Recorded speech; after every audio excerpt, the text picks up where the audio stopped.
What's up mga kakul? Andito na tayo ngayon sa Baguio. Ito nga pala yung continuation ng ating tour dito sa Baguio. Binagsama ko na yung video ng day 2 and day 3 natin dito. At dahil limited lang ang budget natin, dito tayo muna sa pinakamura sa Botanical Garden. Well, isa nga pala to guys sa mga pinakamagandang garden sa buong Pilipinas. Take note, 10 pesos lang ang entrance dito. O diba?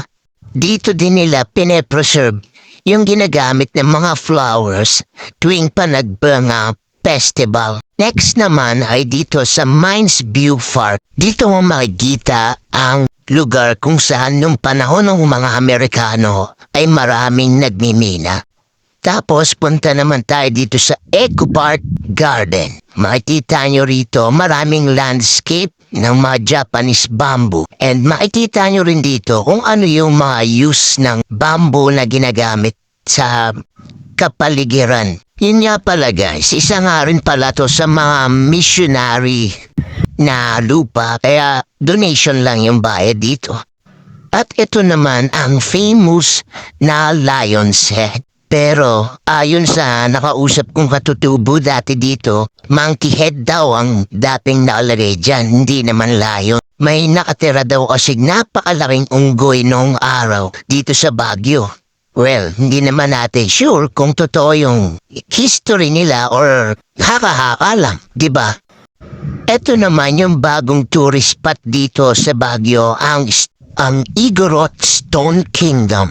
Pinaniniwalaan na ito yung Lost Kingdom ng mga katutubo. Punta naman tayo ngayon sa pinaka-famous park sa Baguio, ang Burnham Park.